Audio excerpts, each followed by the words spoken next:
नमस्कार, capital TV का खास शो राहुल का अग्निपथ देख रहे हैं आप। मैं हूं आपके साथ पूजा। राहुल गांधी हाल ही में ब्रिटेन दौरे पर गए थे। चर्चा काफी हुई, विवादों में बुरे फंसे और विदेशी धरती में जाकर जिस तरह से एक प्रोपेगेंडा के तहत भारत और हिंदुओं पर जो सवाल खड़े किए थे, उसका नतीजा अब सामने आ रहा है। चौंकाने वाली खबर ब्रिटेन से आई। मामला हिंदू फोबिया से जुड़ा है। दरअसल लंदन स्कूल ऑफ इकोनॉमिक्स में पढ़ने वाले करण कटारिया ने बड़ा आरोप लगाया है। उनका आरोप है कि उनको हिंदू और भारतीय होने के कारण स्टूडेंट यूनियन के चुनाव से बिना किसी कारण अयोग्य घोषित कर दिया गया। करण हरियाणा से है और लंदन स्कूल में इकोनॉमिक्स से लॉ की पढ़ाई कर रहे हैं। उन्होंने ये भी आरोप लगाया कि वो भारत से हैं और हिंदू हैं और इसी वजह से उनको चुनाव लड़ने से वंचित कर दिया गया। पर सवाल ये है कि आखिर ये नौबत क्यों आई, क्यों आखिर करण हिंदू फोबिया का शिकार हुए।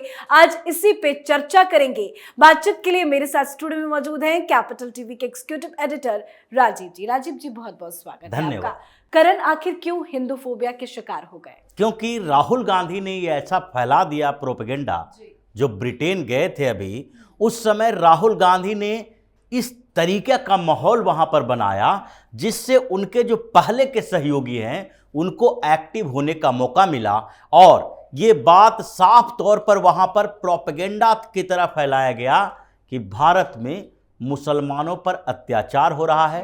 प्रधानमंत्री नरेंद्र मोदी के नेतृत्व में भारत में डेमोक्रेसी खत्म हो रही है और एक वर्ग विशेष यानी मुसलमानों के ऊपर लगातार अत्याचार हो रहे हैं।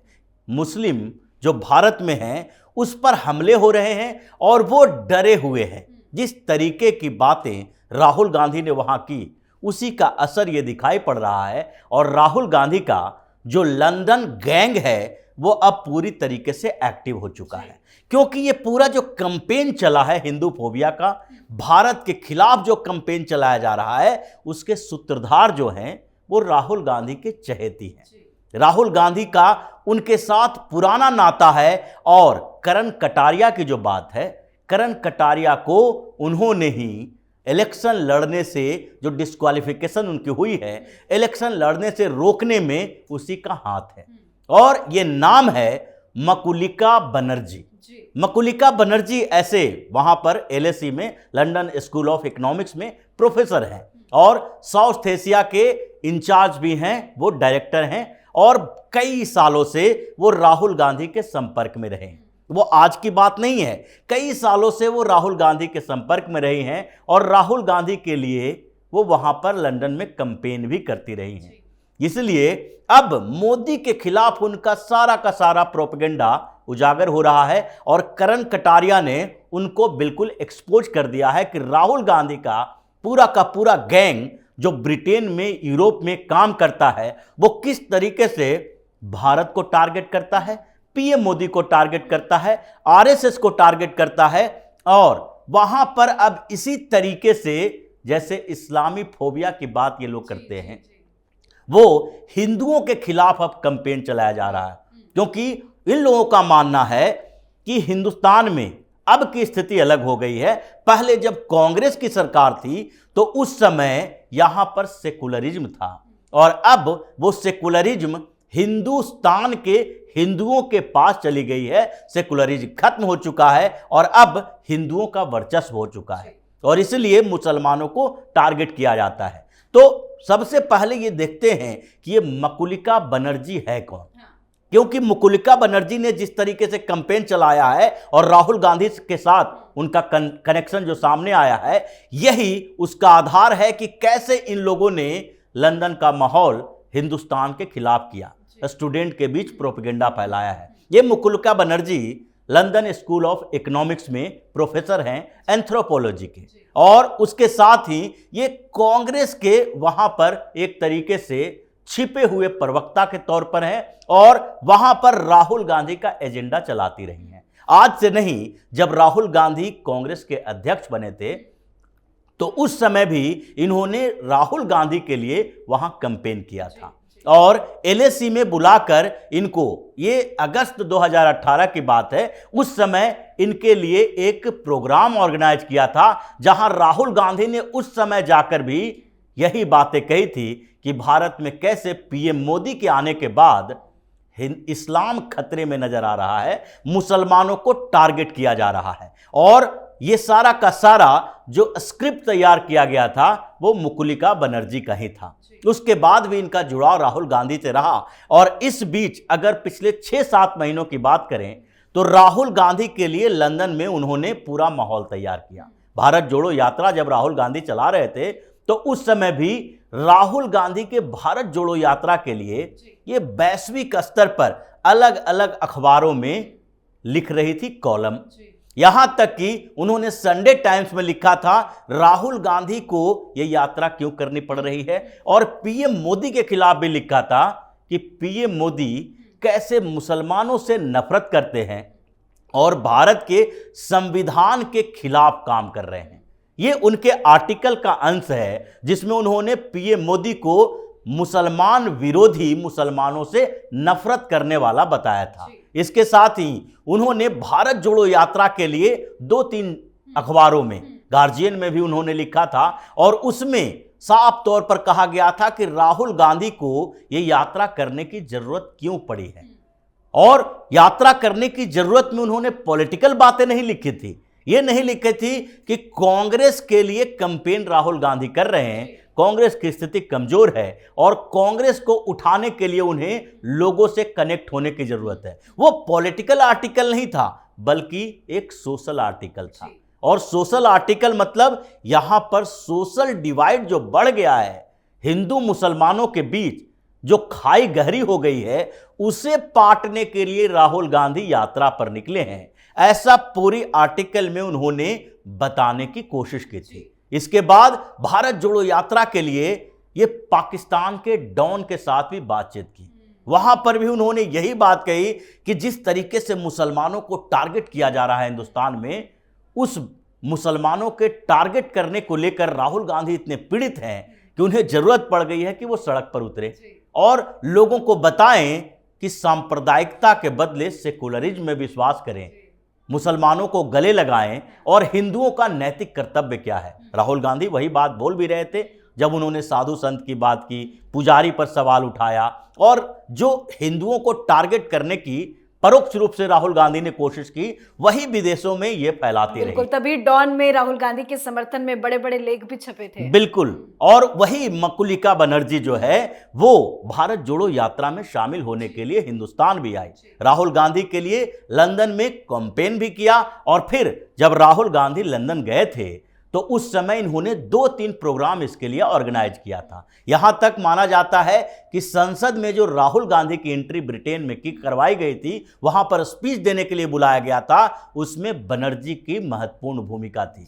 ये जो पूरे हिंदुस्तान की बात करने वाले मुकुलिका बनर्जी की बात कर रहे हैं, ये उसी तरीके से हैं जैसे यहां ममता बनर्जी तो लिखती हैं लेकिन उनके ऊपर टैग क्या लगा हुआ है। अभी भी ये बार बार कहा जाता है कि ममता बनर्जी नहीं, ममता बानो बोलो, क्योंकि ये मुस्लिम प्रेम में इतने अंधे हो गए हैं कि इनको हिंदुओं पर हो रहे अत्याचार समझ में नहीं आता। बिल्कुल, रामनवमी के बाद से जिस तरह से हिंसा भड़की है उसको लेकर भी हम देख ही सकते बिल्कुल हैं। जी। और यही स्थिति मुकुलिका की भी है। उन्हें यह पता नहीं चलता कि कैसे लिसेस्टर में हिंदुओं के खिलाफ मुसलमानों ने हंगामा खड़ा किया, उनके घरों पर पत्थर फेंके। लंदन में, ब्रिटेन में जो हिंदुओं के ऊपर अत्याचार मुसलमान कर रहे हैं, उनको टारगेट कर रहे हैं, उस पर इनको एक शब्द भी नहीं लिखना है। अगर खालिस्तानी समर्थक लंदन में इंडियन हाई कमीशन को घेर लें, भारतीय झंडे का, तिरंगा का अपमान करें, तो ये इनके लिए कोई बड़ी बात नहीं है,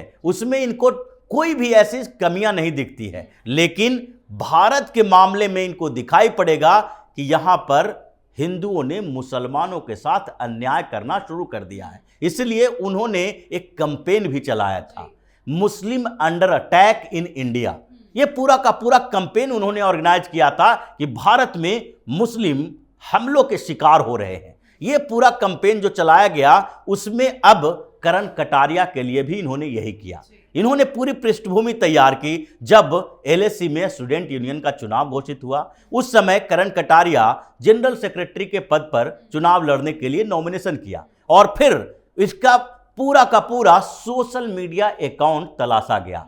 मुकुलिका बनर्जी उसमें से निकाल निकाल के इनके लिंक को दिखाना शुरू कर दिया और यह दिखाया गया कि कैसे कटारिया आरएसएस के साथ जुड़े हुए हैं। इन्होंने एक किताब लिखी है भारत करके, उस किताब के अंदर भी जो बातें लिखी गई है वो भारत को लेके है, मुसलमानों के विरुद्ध नहीं है। लेकिन भारतीय संस्कृति, हिंदू संस्कृति की बात अगर लिखी जाती है तो इन लोगों को समस्या होना शुरू हो जाता है। और उस किताब के साथ बड़ी बात यह है कि उसका उद्घाटन करने के लिए, लॉन्च करने के लिए आरएसएस के एक लीडर गए थे, उसका लिंक भी दिखाया गया।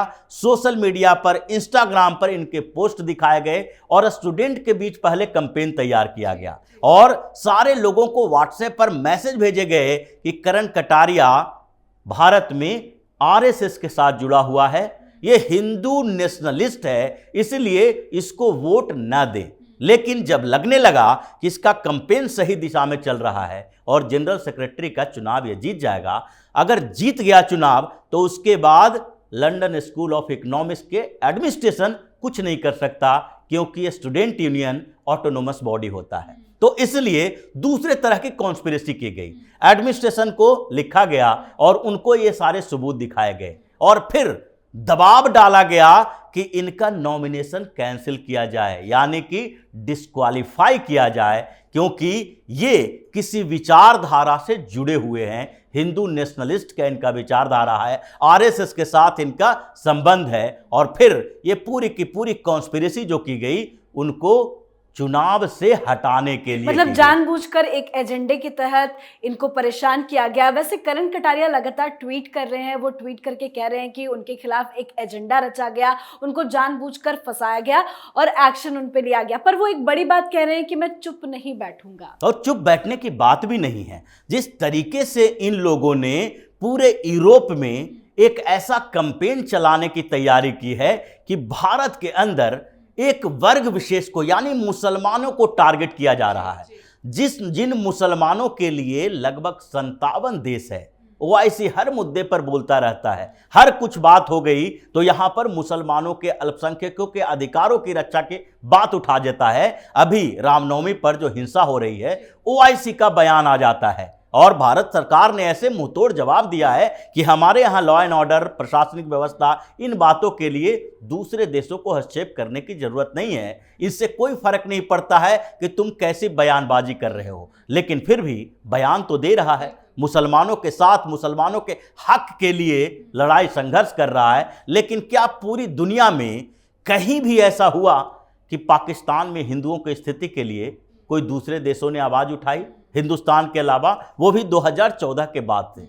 अगर ऐसी बात होती तो पूरी दुनिया में अरब देशों में रह रहे हिंदुओं के साथ, दूसरे देशों में रह रहे हिंदुओं के साथ जो हो रहा है उसके लिए कोई खड़ा नहीं होता है। लेकिन ये लोग मुसलमानों के लिए, वो भी हिंदुस्तान में, और 2014 के बाद, 2014 से पहले कितने दंगे हुए, कितने फसाद हुए, कितने मुसलमान मारे गए, इससे कोई मतलब नहीं है। 2014 के बाद जो ये हेट कैंपेन चलाया जा रहा है मोदी के विरोध में, और राहुल गांधी ये पूरी की पूरी कॉन्स्पिरेसी के सूत्रधार बने हुए हैं, उसी पर सवाल उठना शुरू। पर राहुल गांधी की इस कॉन्स्पिरेसी को उनके पुराने साथी अच्छे से समझते हैं, क्योंकि लगातार जिस तरह के उनके पुराने साथियों के बयान आ रहे हैं वो बहुत कुछ कहता है। जरा वो अपने दर्शकों को बताते हैं। दरअसल एक वक्त में राहुल गांधी के सबसे करीबियों में से एक गिने जाने वाले और अब बीजेपी नेता ज्योतिरादित्य सिंधिया ने राहुल गांधी पर जमकर हमला बोला है। उन्होंने कहा है कि राहुल गांधी और कांग्रेस पार्टी ने अपनी व्यक्तिगत लड़ाई को लोकतंत्र की लड़ाई बना दी है। उन्होंने साफ साफ कहा है